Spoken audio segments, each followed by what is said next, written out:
Hello, my name is Lunifa Chowdhury, and this presentation covers perspectives in psychology. Psychology is the study of the mind and behaviour, and its main perspectives include behaviorism, cognitive psychology, psychoanalysis or psychodynamic psychology, biological psychology, and social psychology.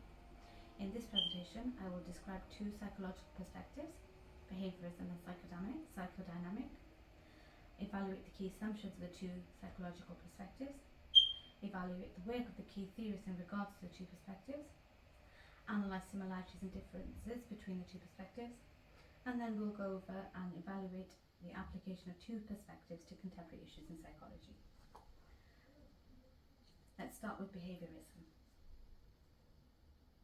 Behaviorism assumes that all behaviour is learned either directly through experiences or indirectly through observation. It emphasises the role of the environment in influencing or shaping our actions. There are two main types of behaviorism.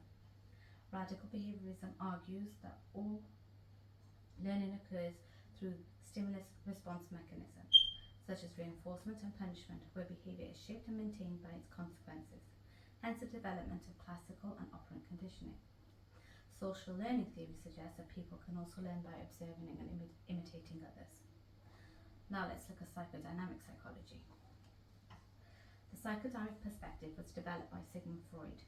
It focuses on how unconscious thoughts, desires and conflicts influence our behaviour. This theory includes ideas like the id, ego and superego, different parts that affect how we act. Freud believed that we are driven by basic animal instincts, but society forces us to control these urges. A key idea in this approach is the unconscious mind, a part of the mind that we are not aware of. The thought is that many of our thoughts, feelings and memories are hidden there. As a result, some of our behaviours may have hidden meanings or causes that we are not aware of. It also argues childhood experiences are also linked to shaping our behaviour.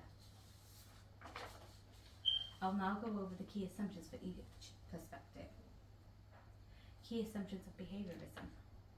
In 1913, Watson delivered and then published his landmark article in Psychological Review, declaring that psychology should be purely objective, experimental science focused on observable behaviour rather than consciousness or introspection. These key assumptions are that focus be on observable behaviour, where psychologists study only what we can see and measure and not thoughts or feelings. Next, behaviour is learned from the environment, meaning behaviour is not something we are born with. For example, we learn through experiences like reward, punishments or observing others. The next one is that humans and animals learn in similar ways. Behaviourists believe that since humans and animals learn in similar ways, we can study animals and apply the findings to human behaviour. For example, the examples include Pavlov's dogs, which establish classical conditioning, and Skinner's rats, which establish operant conditioning. And finally, experiments are conducted for scientific accuracy. Behavioural psychologists prefer to control experiments, usually in labs, so they can isolate variables and study behaviour more scientifically. This helps ensure results are reliable and objective. Next, we'll go with strengths and weaknesses of these key assumptions. The strengths are that it holds scientific credibility. Behaviorism relies on controlled lab experiments, reducing the influence of bias or variable factors, therefore increasing objectivity. Next, strength is that it's foundational for animal research. Behaviour's use of animals led to major psychological insights, for example, Pavlov's dogs, setting a precedent for empirical studies. And the next one is that it could be used for psychological treatments. Core concepts like classical and operant conditioning are applied in therapies demonstrating practical value. Classical conditioning can be used to treat anxiety disorders and specific phobias, and in operant conditioning, where behaviours are altered through consequences. In behavioural theories, for example, individuals going drug addiction treatment can change their attitudes and behaviours by receiving positive reinforcements such as rewards or privilege for remaining drug-free. The limitations of behaviorism. Key assumptions of behaviorism is that it neglects cognitive processes. Behaviorism excludes internal mental activities such as memory and decision making, making the theory oversimplistic or reductionist. Next limitation is that it neglects biological factors. It overlooks the role of biology in behaviours such as neurotransmitters like serotonin how serotonin impacts conditions like depression and OCD. And it could be described as deterministic. By solely focusing on observable behaviour, it assumes people have no free will and are entirely shaped by environment and reinforcement. Next, we'll go over the key assumptions of psychodynamic psychology. According to the psychodynamic approach, the unconscious is the underlying cause of all behaviour. The key assumptions are that the cause of a person's behaviour originates in their unconscious, and all behaviour has an underlying cause. Therefore, nothing we do is random. Every thought or action is driven by a deeper, often hidden causes within our mind. Next, different aspects of a person's unconscious struggle against each other, and these unconscious battles shape our emotions, thoughts, and behaviour. Another assumption is that both innate internal processes, such as instinct and impulse, and external environments such as experience and family contribute to adult personality. And finally, an adult's behaviour and feelings, including mental health issues, are rooted in childhood experiences. According to the psychodynamic model, early life experiences, even those from the first weeks or months, begin shaping personality in ways that can influence us well into adulthood. The strengths and limitations. A strength is that there is a link between childhood and adulthood, and it shows the importance of past, and it highlights the importance of past experiences. Freud's idea that early childhood experiences influence adult personality and behaviour is widely accepted. Many psychologists agree that early relationships and experience play a crucial role in development. It also highlights how unresolved issues or traumas from the past, especially in childhood, can impact emotions and behaviour. For example, attachment. Hello notes that early interactions with caregivers can lead to secure or insecure attachment styles, impacting adult relationships. Secure attachments often result in healthier relationships, while insecure attachment can manifest as anxiety or avoidance in adult interaction. Another strength is psychoanalysis is in contemporary use. Although developed years ago, Freudian psychoanalysis is still used today in therapy. It laid the foundation for many modern therapeutic techniques. Limitations are that it lacks scientific or empirical evidence. Core concepts like the id, ego, superego, and unconscious drives cannot be observed or measured directly. Another weakness is that it relies on subjective interpretation. The approach relies heavily on one's interpretation. These interpretations are highly subjective, as they may be influenced by one's personal feelings and may also vary between people, making findings less reliable or consistent. The next few slides will evaluate the work of key theories for each perspective. The evaluation of work of key theories in behaviorism. Firstly, we have Ivan Pavlov. Ivan Pavlov was a Russian psychologist that discovered classical conditioning. He stumbled upon this while studying the salivation rates in dogs. In his study, Pavlov noticed that the dogs would begin to salivate not only when the food was presented, but also when they heard the footsteps or saw the lab assistant who usually fed them. To explore this further, Pavlov paired a neutral stimulus, a bell, with the presentation of food. After several pairings, the dogs began to salivate just in response to the bell, even when no food was given. This demonstrated that a neutral stimulus could become a conditioned stimulus, capable of triggering a conditioned response. The experiment is significant because it reveals how behaviour can be learned through association, forming the foundation of behaviour psychology, leading to further research and application to therapies for phobias or substance abuse. However, it has been critiqued for its simplicity, as it reduces complex behaviour to basic stimulus-response patterns and may not fully explain human emotions or higher cognitive functions. Another key theorist is John B. Watson. John B. Watson and Rosalie Reynard's Little Albert experiment, conducted in the 1920s, was an early attempt to demonstrate that emotional responses, specifically fear, could be learned through classical conditioning in humans. In the study, an initially unafraid infant, Albert, was exposed to a white rat. However, Watson and Rayner paired the presence of a rat with a loud, frightening noise. After several pairings, Albert began to show fear of the rat even without the noise. And this fear also presented to similar objects like a rabbit or an underhair coat. This supported the behaviourist argument that emotions could be conditioned. However, the study has been heavily critiqued for its ethical feelings. There was no informed consent, the infant was intentionally distressed, and no attempt was made to decondition the fear response once it had been established. By today's ethical standards, this would not be permissible. In summary, while Little Albert's experiment supports emotional conditioning can be done, its methodological weaknesses, where it's a single case with severe ethical breaches, limit both its scientific reliability and modern acceptability. Now we'll take a look at the evaluation of key theories in psychodynamic psychology. Firstly, we have Sigmund Freud. Freud's theory of the unconscious mind believed that the human mind and personality are made of different parts and work together but often are in conflict. He described the mind as having three levels: the conscious, what we are aware of; the preconscious, thoughts that we can recall if needed; and then the unconscious, hidden thoughts and desires that influence our behaviour without us realising it. According to Freud, much of our behaviour is driven by unconscious urges, often rooted in childhood experiences. He also explained personality as having three components: the id, ego, and superego. The id is present from birth and seeks instant pleasure, acting on basic needs without considering the rules. The ego develops to balance the id's desires with reality, helping us make realistic and acceptable decisions.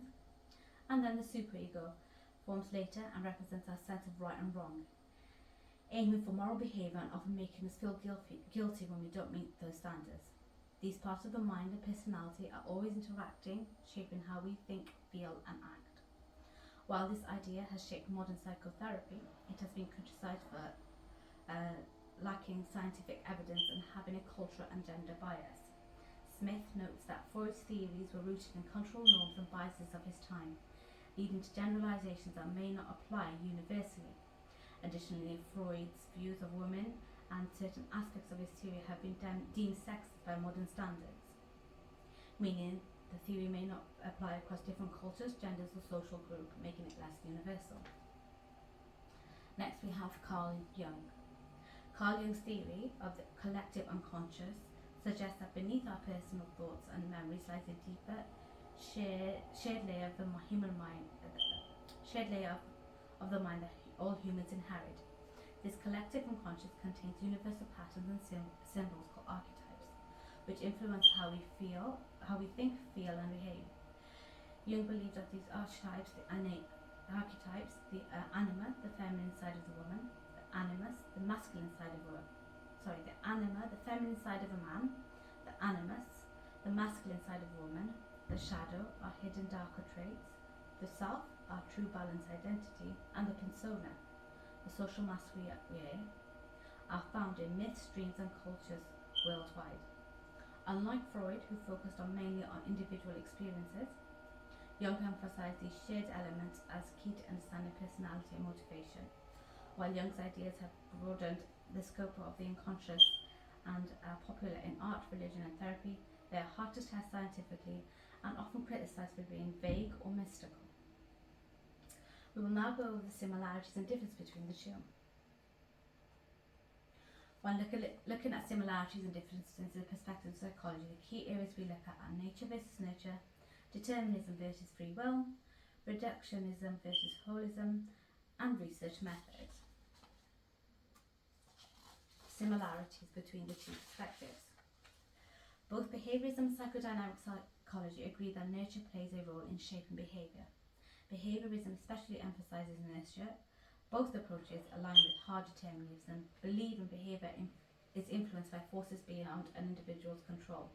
Psychodynamic psychology sees behaviour as driven by the unconscious motives shaped by biology and lived experience, while behaviorism focuses on observable behaviour and rejects internal decision making as cause. Differences. Psychodynamic psychology takes a more balanced view on nature versus nurture, recognizing biological instincts biological instincts nature, but emphasizes how these express through social and cultural environment nurture. Behaviorism leans more towards nurture alone. Behaviorism is reductionist, as it breaks down behavior into simple stimulus response components, whereas psychodynamic psychology is holistic, considering unconscious motives, emotions, and early life experiences. Research methods also differ. Behaviour relies on empirical, repeatable experiments like Skinner's operant conditioning studies, while psychodynamic theories are not empirically testable and unfalsifiable, meaning they have not and cannot be scientifically tested and measured in a way that could be proved wrong.